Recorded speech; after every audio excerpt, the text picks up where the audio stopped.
day, students. On this clip, we're going to be going over some examples on limits. We're going to be reviewing limits using mixed problems. We're going to be looking at finite limits, directional limits, or one-sided limits, and also limits involving infinity.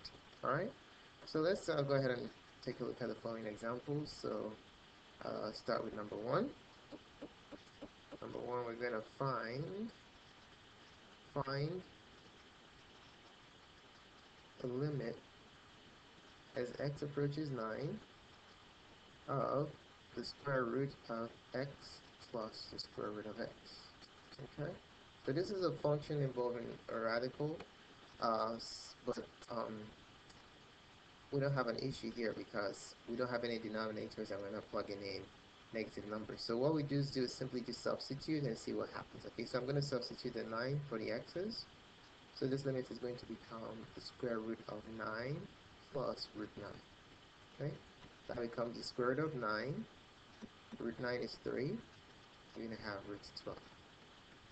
Okay, and then breaking this down, this is basically root 4 times root 3. And then your final answer is 2 root 3. And there you have it. Alright, let's go on to question number 2. In question 2, we're going to find, number 2, find the limit as x approaches negative 2 of 4 over x plus 2 times x divided by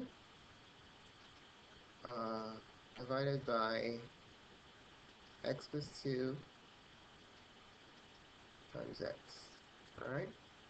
So you notice if I plug in 2 in this denominator, I'm going to get a 0. Okay, let me just plug in 2 everywhere so you see that we're going to run into a difficult situation. So if I plug in negative 2 everywhere, I have 4 over negative 2 plus 2 times negative 2 divided by, do that again, times negative 2 divided by negative 2 plus 2 times negative 2.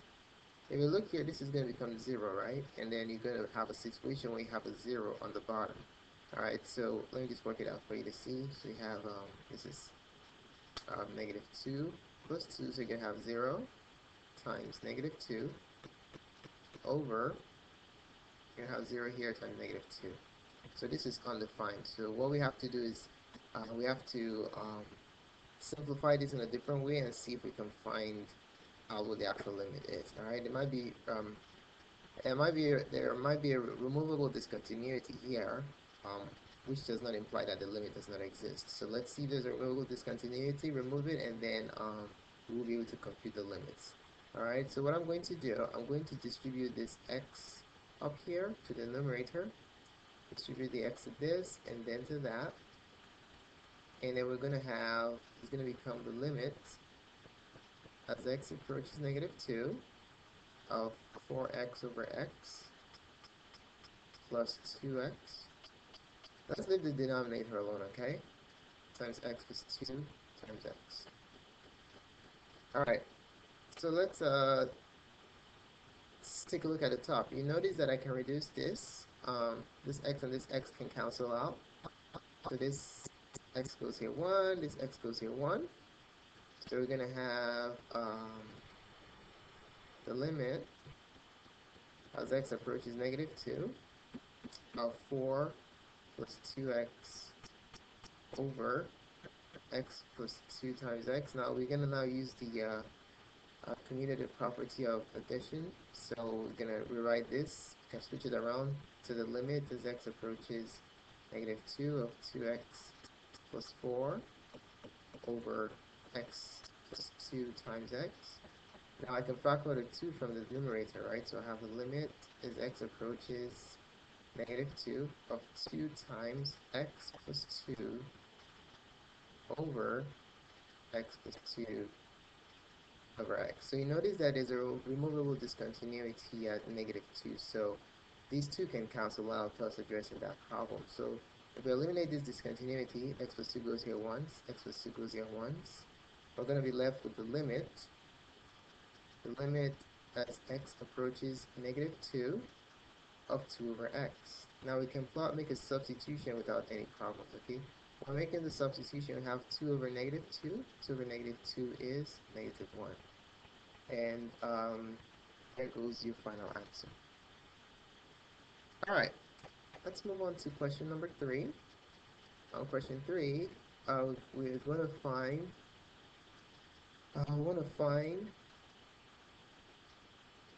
find the limit as x approaches -2 from the right side of x times the square root of x squared plus 7x plus 10. Okay, so a function like this is directionally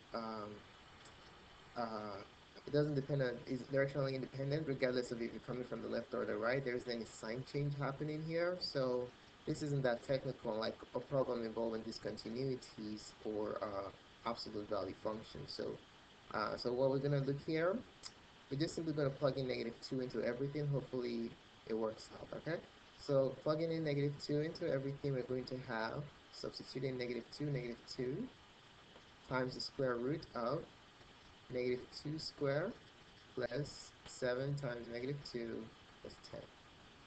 Okay? Alright, let's go ahead and simplify this. It's just arithmetic from here on out. -2 times the square root of -2 squared is 4. 4 minus 14 plus 10. And that becomes -2 times the square root of 14 minus 14. 14 minus 14 is 0, so -2 times 0 plus simply 0. And there you have it. Alright? Okay, let's move on to number 4. So number 4, we're going to find the limit as x approaches infinity. This is an infinite limit. X approaches infinity of 5 root x sine 4x. Okay? Alright, this is what we're going to find right now. Alright, so for this one, we're just going to plug in infinity. We don't have any denominators here. We're just going to plug in infinity into this function and see what happens, alright? So by plugging infinity, I'm going to have 5 times the square root of infinity sine 4 times infinity. Okay? 5 times infinity is infinity sine infinity. Now, how does sine behave at infinity now?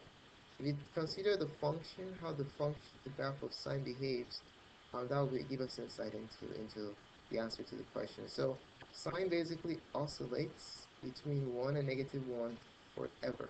Okay, the maximum is normally 1, and the minimum is -1. So this oscillation continues forever. So even at infinity, this oscillation continues. All right. So since sine oscillates between -1 and a 1, the limit is going to fluctuate between negative infinity and infinity. So since sine fluctuates or oscillates between -1 and 1, the value of the limit,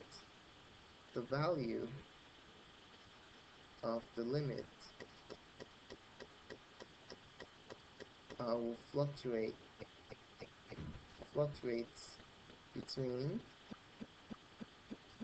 negative infinity and infinity. So since it doesn't approach a specific limiting value, guess what? Hence the limit does not exist. Hence the limit does not exist. In order for the limit to exist, it has to approach a specific value, a specific limiting value, okay? So it doesn't exist. If it's all over the place, then that limit doesn't exist, all right? So there you have it. Now let's move on to question number 5, sorry. Question number 5, we're going to find, in this problem we're going to find the limit as x approaches negative infinity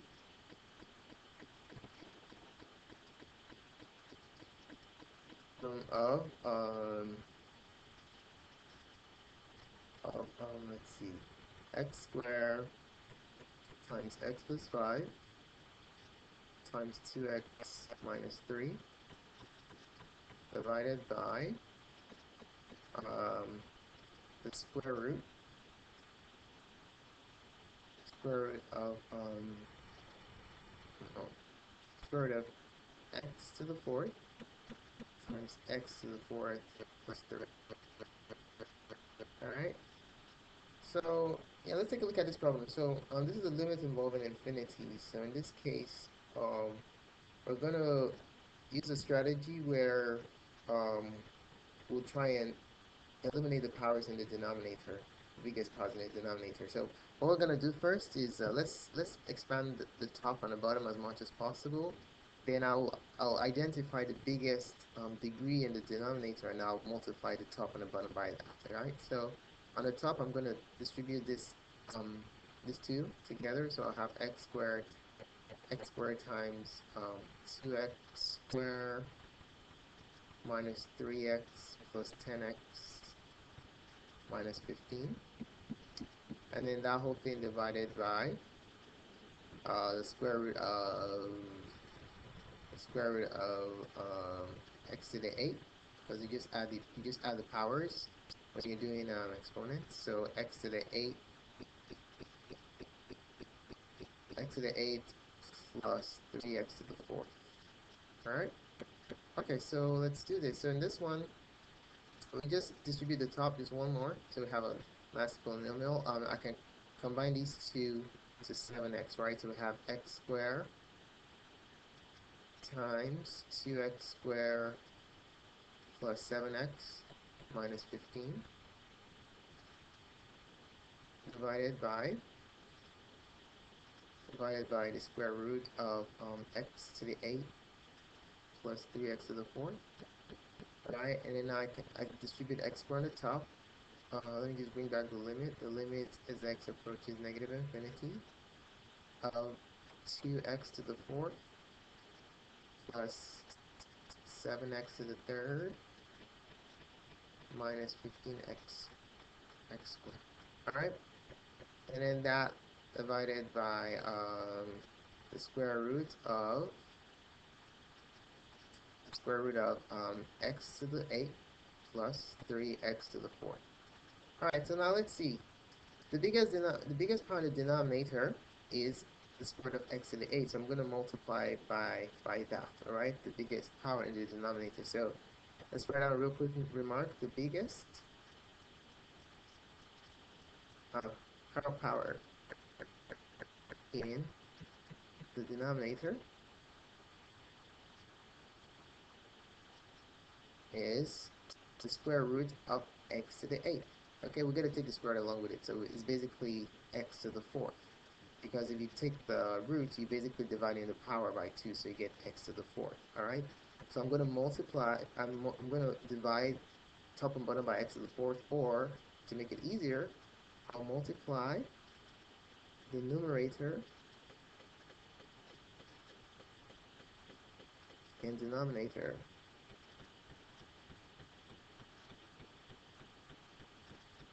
by 1 over x to the 4th.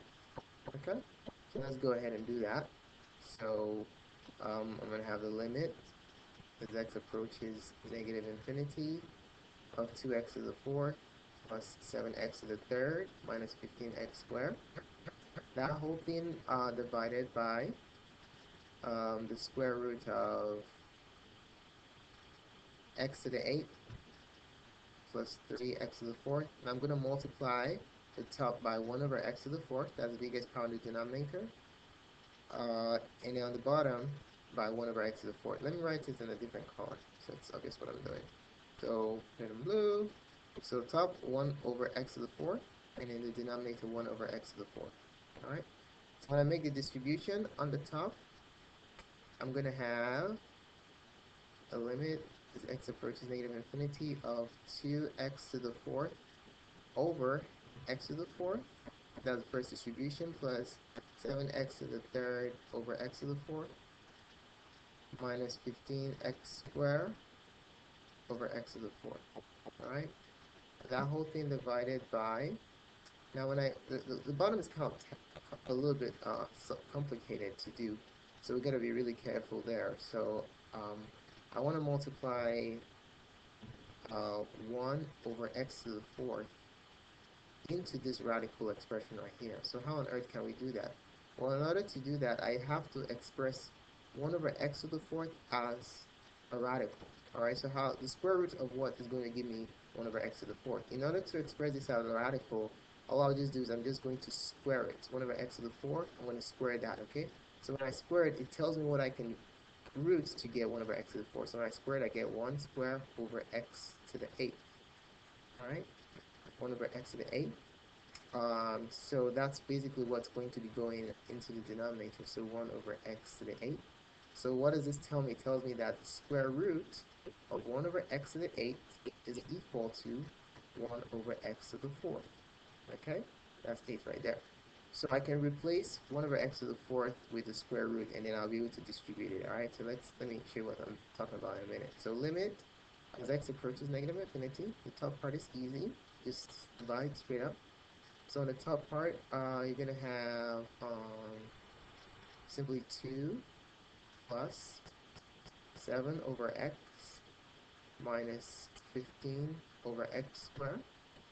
And then here, instead of 1 over x to the 4th, I want to write it as a radical so I can distribute it in. It's going to be the square root of 1 over x to the 8th times the square root of x to the 8th plus 3x to the 4th.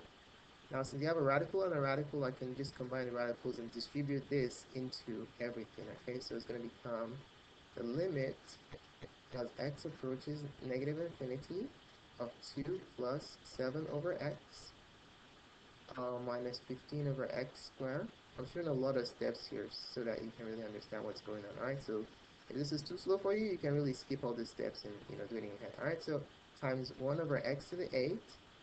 Now, so you notice now it's now 1 radical times x to the 8th plus 3x to the 4th. Okay, I can only do this if they're both radicals, alright? These are properties of radicals. Alright, now, so what do we have? We're going to have the limit as x approaches negative infinity of 2 plus 7 over x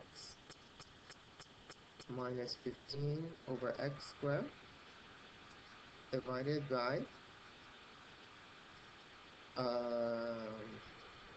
the square root of x to the 8th over x to the 8th plus 3x to the 4th over x to the 8th. Okay. Alright. And then now we're going to have the limit as x approaches negative infinity of 2 plus 7 over x minus 15 over x squared over the square root of 1 plus, and it just minus the exponents, right? 3 over x to the 4th, like that. Okay, now we've simplified it as much as we can. Let's go ahead and substitute negative infinity into the top and the bottom and see what happens, okay? So here we're going to have 2 plus 7 over infinity minus 15 over infinity squared over the square root of 1 plus 3 over infinity to the 4th.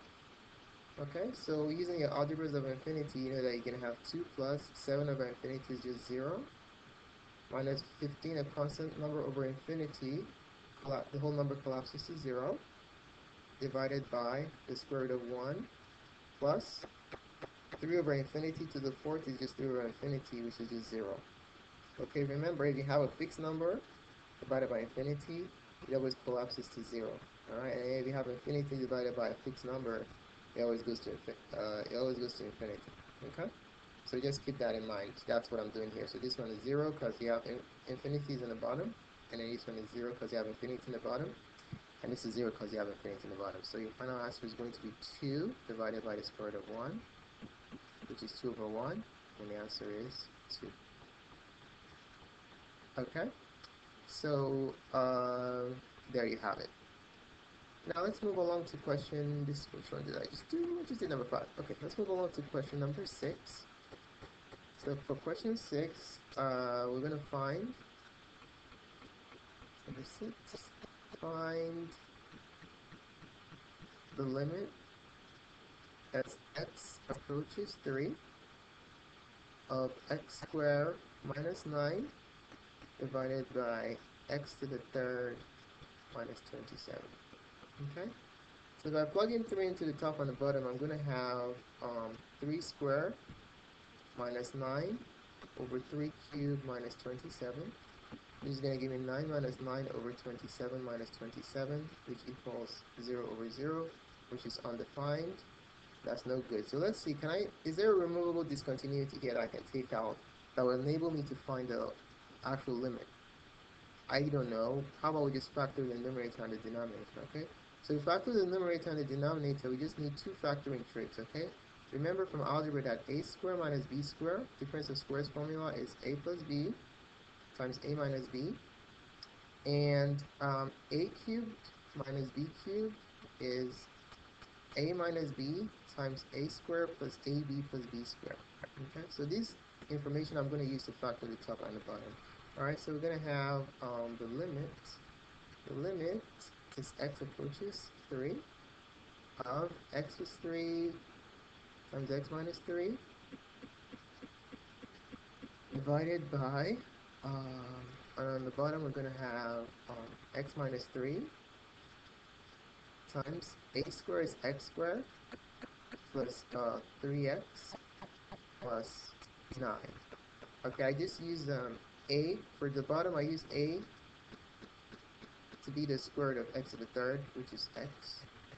And then for b, I used the cube root of 27, which is 3. So if I use this as a and this as b, if I plug it in here, you have x minus 3, and then you have x squared plus x times 3 plus 3 squared. So that's basically how I came up with this bottom right here. I just applied this factoring trick. So it's good to know all this. It makes factoring problems easy. Okay. So there we have it. If you notice, we have a removable discontinuity, which might actually help us find the limit. So this is a discontinuity, removable discontinuity at x equals 3. So we cancel this and this out. And then we're going to be left with the limit as x approaches 3 of x plus 3 divided by x squared plus 3x plus 9. Now we can go ahead and plug in 3. So we have 3 plus 3 on the top divided by 3 squared plus 3 times 3 plus 9, which equals 6 over 3 squared is 9, 9 plus 9. Well, it's just 9 times 3. 9 times 3, which is 27. So we're going to have 6 over 27. And then we just divide the top and the bottom by 3, and your final answer is going to be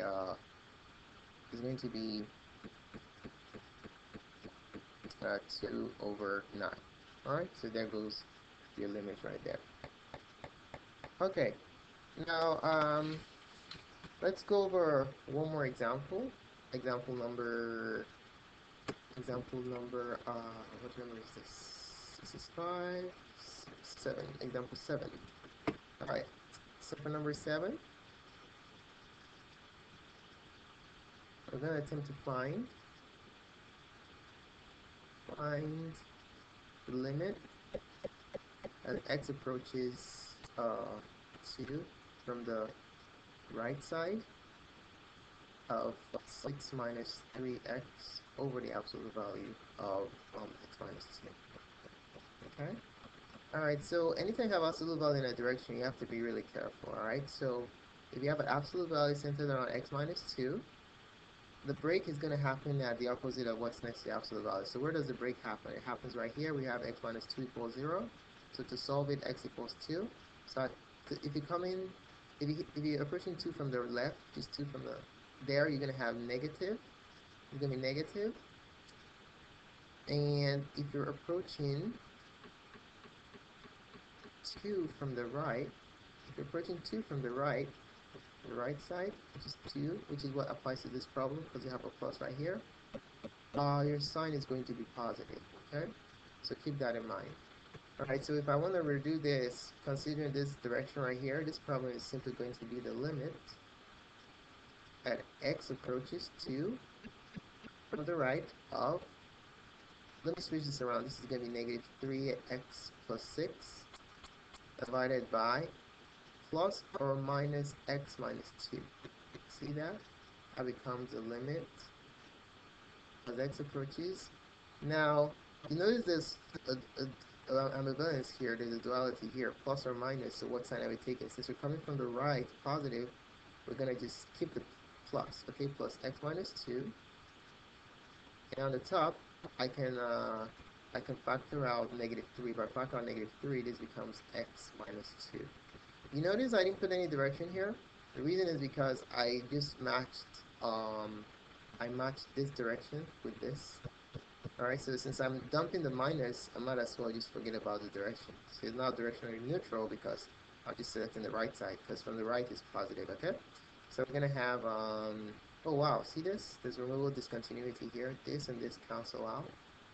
So for that one, we're going to have the limit as x approaches 2 of negative 3.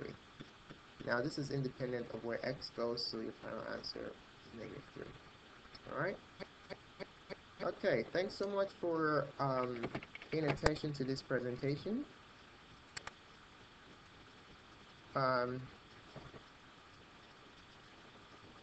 So feel free to subscribe to my channels for more videos or more math videos. You can like my video right here. If you liked it, just click down here. If you liked it, if you didn't, just send me an email to know. I'll post a comment about what concerns you so I can address it. More videos are available on mathwithserve.com. Thanks again and have a wonderful day.